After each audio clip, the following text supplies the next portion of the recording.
29 октябрь. Күнөө, шайтан, оору жана адамдардын каршылыгы. Менден аны четтетүүсүн өтүнүп, Теңирге 3 ирет сыйындым. Бирок ал мага мындай деди: менин сага болгон ырайымым жетиштүү. Анткени менин күчүм алсыздыкта жеткилең болот. Ошондуктан Машаяктын күчү менден орун алат деп, өзүмдүн алсыздыгым менен артыгыраак мактанам. 2 Корунтуктар 12 бөлүм 8-9 аяттар.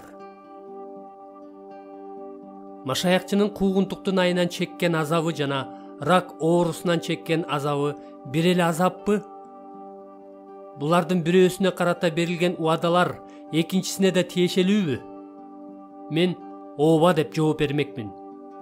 Эгерде биз ишеним менен жашоого умтулуп, Кудайдын даңкын жана башка адамдардын куткарылуусун издесек, анда жашообуздун кайсыл гана чөйрөсүндө болбосун, кандайдыр бир тоскоолдуктар жана азаптар сөзсүз болот. Тил алчаак машаякчы дуушар болгон азап бул кайсыл жерде гана болбосун, Кудайдын чакырыгына моюн сунуп жашоонун натыйжасында жаралган кыйынчылыктардын бир түрү.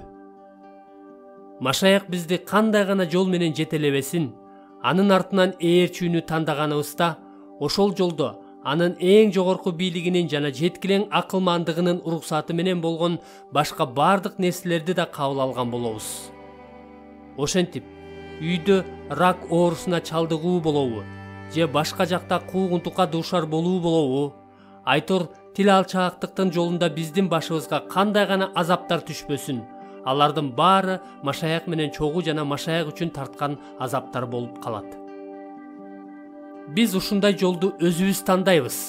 Башкача айтканда, азап кайгы болбой койбой турган жолду тил алчаактык менен басып өтүүнү өз ыктыярыбыз менен чечебиз.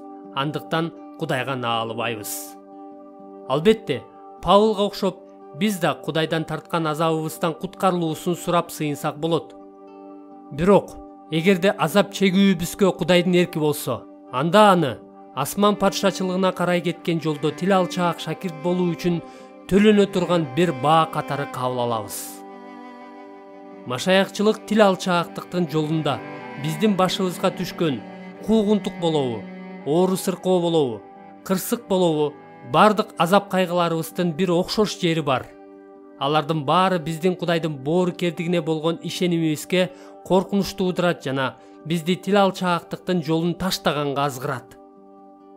Андыктан оору сыркоо болобу, шайтан болобу, күнөө болобу, же адамдардын тоскоолдук кылуусу болобу, эмнеге гана каршы күрөшпөйлү, ишеним менен жеткен ар бир жеңишибиз жана тил алчаактыкка чыдамкай болуу үчүн кылган ар бир аракетибиз Кудайдын боорукердигин жана Машаяктын баалуулугун көрсөткөн күбөлөндүрүүбүз болуп калат. Ошондуктан Машаякчылык жашообузда башыбызга түшкөн бардык азаптар жана кыйынчылыктар Машаяк менен чогуу жана Машаяк үчүн тарткан азаптар болуп саналат. Машаяк менен чогуу тарткан азап дегенимдин себеби мындай: аны менен чогуу баскан ишеним жолунда азап чеккен болобуз жана ошондой эле анын башкы ыйык кызмат кылуучу катары биздин азаптарыбызды түшүнүп, бизге берген күчүнүн жардамы менен азап чеккен болобуз. Еврейлер 4 бөлүм 15 аят. Ал эми Машаяк үчүн азап чеккен дегенимдин себеби мындай: кыйынчылык жана азаптар биздин ага болгон ишенимдүүлүгүбүз жана анын боорукердиги менен кудуретине болгон ишенимибизди сынайт жана тастыктайт. Ошондой эле ал ушунчалык баалуу болгондуктан биздин азаптарыбызга толук татыктуу экенин жана ошого арзырлык сыйлык экенин көрсөтөт.